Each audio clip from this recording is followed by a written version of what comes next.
అందరికీ నమస్కారం అండి. మన వాహిని వీక్షకులకి నా స్వాగతం, సుస్వాగతం. మనం సంక్షిప్త శివమహాపురాణంలోని రుద్ర సంహిత అందులోని సతీఖండము మనం చదువుకుంటున్నాము. అందులోని మనం 6 అధ్యాయాలు మనం పూర్తి చేసుకొని 7వ అధ్యాయంలోకి మనం ప్రవేశిస్తున్నాము. 7వ అధ్యాయం నుంచి మనం ఇవాళ 10వ అధ్యాయం దాకా మనం చదువుకోబోతున్నాము. ఇందులో సంధ్య ఆత్మాహుతి, ఆమె అరుంధతి రూపమున అవతరించి మునివరుడగు వశిష్ఠుని వివాహమాడుట, రుద్రుని వివాహం కొరకు బ్రహ్మ ప్రయత్నించుట, దాని గురించి చింతించుట, భగవంతుడగు విష్ణుదేవుడు శివదేవిని ఆరాధించమని ఉపదేశించి బ్రహ్మని చింతాముక్తుని చేయుట అనేది మనం ఈ అధ్యాయంలో మనం చదువుకుంటాము. బ్రహ్మ పలికెను, నారద, వరములు నొసగి భగవంతుడగు శంకరుడు అంతర్ధానమయ్యను. అప్పుడు సంధ్య కూడా మేధాతిథి యజ్ఞమును చేయుచున్న స్థలమునకు వెళ్ళాను. భగవంతుడగు శంకరుని కృపచేత ఎవరునూ ఆమెను చూడలేదు. తనకు తపో విధానమును ఉపదేశించిన తేజస్వియగు బ్రహ్మచారిని ఆమె జ్ఞాపకము తెచ్చుకొనెను. పూర్వకాలంన వశిష్ఠ మహర్షి పరమేష్ఠినైన నా ఆజ్ఞతో ఒక తేజస్వియగు బ్రహ్మచారి వేషమును ధరించెను. అతని తపస్సునకు ఉపయోగపడు నియమములను నేను ఉపదేశించి తిని. సంధ్య తనకు తపో విధానమును ఉపదేశించిన బ్రహ్మచారి బ్రాహ్మణుడగు వశిష్ఠుని పతి రూపములో మనస్సునందు నిలుపుకొనెను. ఆ మహాయజ్ఞమునందు ప్రజ్వరిల్చున్న అగ్నిని సమీపించెను. అప్పుడు భగవంతుడగు శంకరుని కృపచేత మునులు ఆమెను చూడలేదు. పుత్రికయగు ఆమె మిగులు ఆనందముతో ఆ అగ్నియందు ప్రవేశించెను. ఆ పురోడాశమయ శరీరమును వెంటనే దగ్ధమయ్యను. ఆ పురోడాశమ యొక్క అలక్షిత అనగా కనపడని గంధము అన్ని వైపులా వ్యాపించెను. అగ్నిదేవుడు భగవంతుడగు శంకరుని ఆజ్ఞతో ఆమె బంగారు ఛాయ కలిగిన శరీరమును దహించి పరిశుద్ధము చేసి మరలా సూర్యమండలమునకు చేర్చెను. అప్పుడు సూర్యుడు పితరుల మరియు దేవతల తృప్తి కొరకు దాని 2 భాగములుగా విభజించి తన రథమునందు ప్రతిష్ఠించెను. మునీశ్వర, ఆమె శరీరం యొక్క పైభాగము ప్రాతః సంధ్య అయ్యను. అది రాత్రికి దినమునకు మధ్యనున్న ఆది సంధ్య ఆగునన్నమాట. అటులనే ఆమె శరీరం యొక్క మిగిలిన భాగము సాయం సంధ్య అయ్యను. అది పగటికి రాత్రికి మధ్యనున్న అంతిమ సంధ్య అగును. సాయం సంధ్య పితరులను సంతోషపరచునది అగును. సూర్యోదయమునకు ముందు అరుణోదయ వేళ తూర్పు దిశ యొక్క క్షితిజమందు అరుణవర్ణము అనగా లేత ఎరుపు రంగు వ్యాపించును. అప్పుడు ప్రాతకాలపు సంధ్య ప్రకటితమగును. అది దేవతలను ప్రసన్నులుగా గావించును. ఎర్ర కమలములతో సమానమైన సూర్యుడు అస్తమించినప్పుడు సాయంకాలపు సంధ్య ఉదయించును. అది పితరులకు ఆనందము కలిగించును. పరమ దయాళువగు శివభగవానుడు దానికి మనస్సుతో కూడిన ప్రాణములను కూడా ప్రసాదించి దివ్య శరీరముతో కూడిన దేహదారిని చేశను. ముని యొక్క యజ్ఞము సమాప్తమగు సమయమున ఆమె అగ్నిజ్వాలయందు మహర్షి మేధాతిథిని తప్పింపజేయచు సువర్ణ కాంతులతో శోభిల్లడి పుత్రిక రూపమును పొందెను. మునీంద్రుడు మిక్కిలి ఆనందముతో ఆ పుత్రికను గ్రహించెను. నారద మునీంద్ర, యజ్ఞము కొరకు ఆయన ఆమెకు స్నానము చేయించి తన ఒడిలో కూర్చుండబెట్టుకొనెను. శిష్యులతో చుట్టుకొని ఉన్న మహాముని మేధాతిథికి అతట మిక్కిలి ఆనందము కలిగెను. అతడామెకు అరుంధతి అని నామకరణము గావించెను. ఆమె ఏ కారణము చేతనైనను ధర్మమును అతిక్రమించదు కనుక ఆ గుణము వలన త్రిభువన విఖ్యాతములైన నామము ఆమెకి ప్రాప్తించెను. దేవర్షి, యజ్ఞమును సమాప్తము చేసి ముని కృతకృత్యుడయ్యను. తనకు ప్రాప్తించిన పుత్రిక వలన మిగులు ప్రసన్నుడయ్యను. తన శిష్యులతో ఆశ్రమం నందు ఎళ్లవేళ ఆమె ఆలనాపాలయందు నిమగ్నమయ్యి ఉండెను. అరుంధతీదేవి చంద్రభాగ నదీ తీరమున తాపసారణ్యమున గల మునివరుడగు మేధాతిథి ఆశ్రమమును మెల్లమెల్లగా పెరుగసాగాను. యుక్త వయస్కురాలైన ఆమెను గురించి నేనును విష్ణువు మహేశ్వరును కలిసి ఆలోచించితిమి. నా కుమారుడగు వశిష్ఠునితో ఆమె వివాహము జరిపించితిమి. బ్రహ్మ విష్ణు మహేశ్వరుల హస్తముల నుండి వెలువడిన జలములతో సిప్రా మొదలగు గల 7 పరమ పవిత్రమైన నదులు ఉత్పన్నములయ్యను. మునీంద్ర, మేధాతిథి యొక్క పుత్రిక మహాసాధ్వి. అరుంధతి సకల పతివ్రతలయందులను శ్రేష్ఠురాలు. ఆమె వశిష్ఠ మహర్షిని భర్తగా పొంది ఆయనతో కూడి శోభాయమానముగా ప్రకాశించుచుండెను. ఆమెకు శక్తి మొదలుగా గల శుభమును శ్రేష్టతను చేకూర్చి పుత్రులు ఆవిర్భవించరి. మునిశ్రేష్ఠ, ఆమె ప్రియతముడగు వశిష్ఠుణ్ణి పతిగా పొంది విశిష్ట శోభలు ఒలుకుచుండెను. సకల కోరికల ఫలమును ఒసగున్నది. పరమ పావనము దివ్యమైన సంధ్య పవిత్ర చరిత్రతను మునీంద్ర నేను నీకు వర్ణించి తెలిపితిని. స్త్రీ గాని శుభప్రదమును ఆచరించడి పురుషుడు గాని ఈ ప్రసంగంను విన్నచో సకల కామ్యార్థ సిద్ధిని పొందును. దీనికి ఇంకొక విధముగా ఆలోచింపవలసిన అవసరము లేదు. ప్రజాపతి యొక్క బ్రహ్మవచనములు విని నారదుని మనస్సు మిగిల ప్రసన్నతను పొందెను.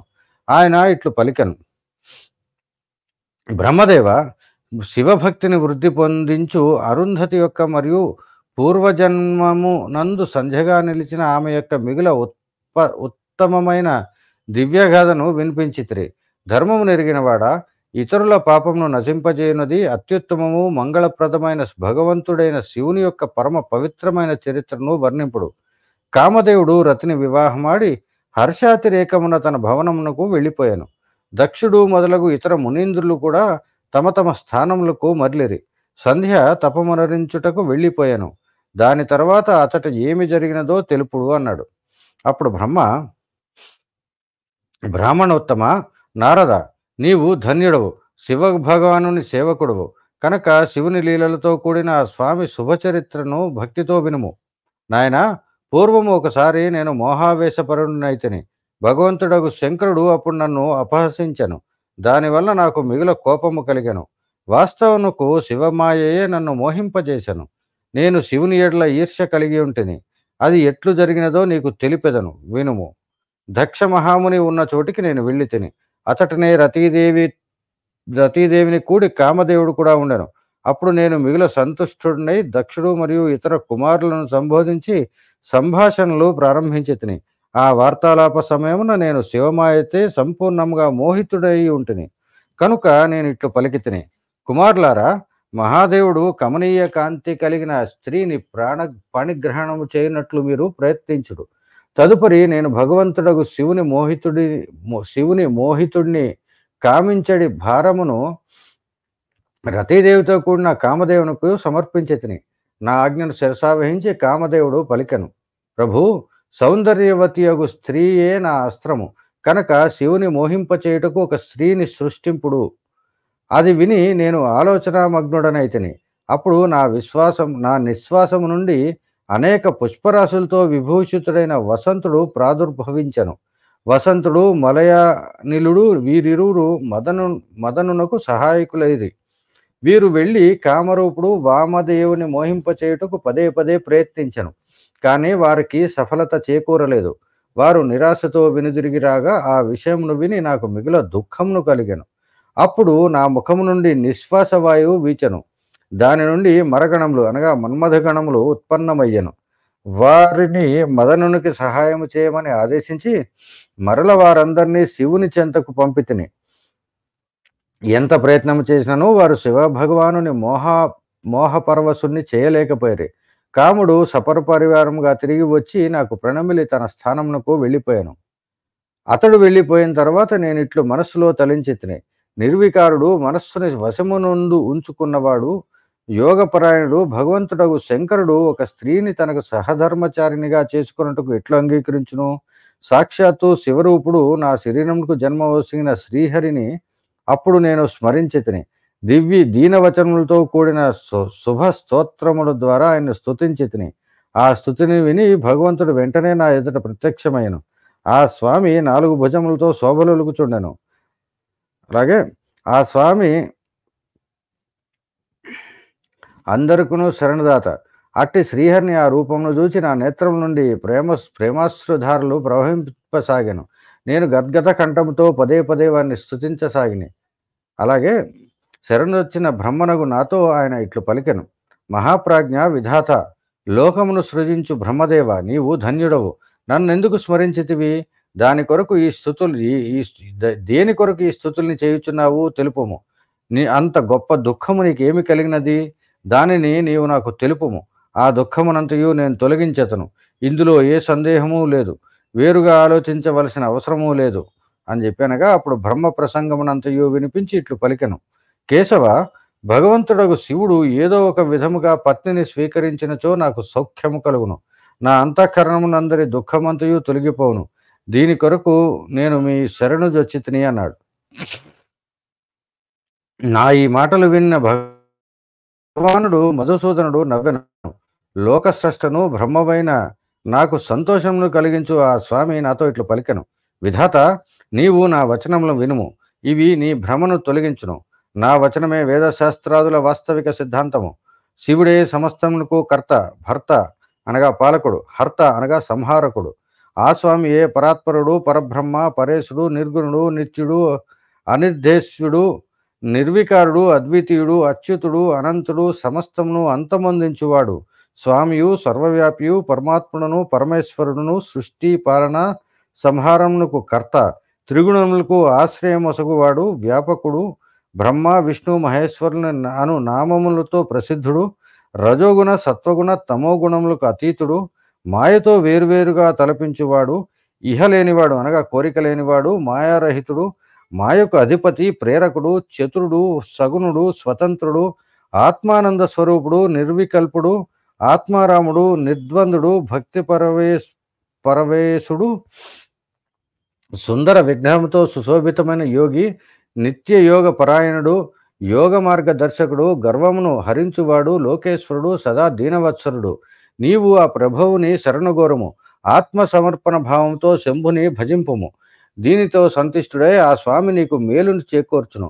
శంకరుడు పత్నిని పాణిగ్రహమును చేయవలనన్న కోరిక నీ మనస్సులో నుందన్నచో దేవి శివానిని ప్రసన్నుని చేసుకొనుటకు శివుని స్మరించుచు ఉత్కృష్టముగా తపమును ఆచరించుము. ఆ మనోరథమును నందు ఇడుకుని శివదేవిని ధ్యానము చేయము. ఆ దేవేశ్వరి ప్రసన్నురాలైనచో సమస్త కార్యమును ఆమె సిద్ధింపచేయును. శివదేవి సగుణ రూపముతో అవతరించినచో ఈ లోకమునందు ఎవ్వరికైనను పుత్రిక కాగలదు. మానవ శరీరమును గ్రహించి అప్పుడు ఆమె నిశ్చితముగా మహాదేవునికి పత్ని కాగలదు. బ్రహ్మదేవ, భగవంతుడగు శివునకు పత్నిని సమకూర్చుట కొరకు భక్తిభావంతో ప్రయత్నపూర్వకముగా తపస్సు చేయమని దక్షుని ఆజ్ఞాపించుము. నాయనా, శివాశివులు ఇరువురును భక్త జనాధీనులని ఎరుగుము. వారు నిర్గుణ పరబ్రహ్మ స్వరూపులై కూడా స్వేచ్ఛగా సగుణ స్వరూపులు కూడా కాగలరు. విధాత, భగవంతుడగు శివుని ఇచ్ఛతో మన విరువురము ప్రకటితులమైతిమి. అప్పుడు స్వామిని మనం ప్రార్థింపగా పూర్వకాలమున శంకర భగవానుడు నుడివిన మాటలను జ్ఞాపకము తెచ్చుకొనుము. బ్రహ్మదేవ, తన శక్తిచే సుందరముగా లీలావిహారము చేయు నిర్గుణుడైన శివుడు స్వ ఇచ్ఛతో సగుణుడై మనలని ఇరువురిని ప్రకటితులను చేశను. నీకు సృష్టి కార్యమును నాకు పాలనా కార్యమును చేయమని ఆదేశించి అప్పగించెను. వివిధ లీలా విశారదుడు దయాళువుగా ప్రభువు నవ్వి ఆకాశం వైపు చూసి మిక్కిలి ప్రేమతో ఇట్లు నుడివెను. విష్ణు, నా ఉత్కృష్ట రూపమును ఈ విధాత అంగము నుండి రుద్రుడను నామముతో ఈ లోకమున ప్రకటితమగును. నా వలనే రుద్రుడి రూపముండును. అతడు నా పూర్ణ రూపమే అగును. మీరిరువురు సదా అతన్ని పూజింపుడు. అతడు మీ ఇరువురి సకల మనోరథమును సిద్ధింపజేయును. అప్పుడే జగత్తును ప్రళయమొనరించువాడగును. అతడు సమస్త ద్రష్ట, నిర్విశేషుడు, ఉత్తమ యోగి పాలకుడు అగును. ముగ్గురు దేవతలు నా రూపమే అయినప్పటికీ రుద్రుడు నా పూర్ణ రూపమగును.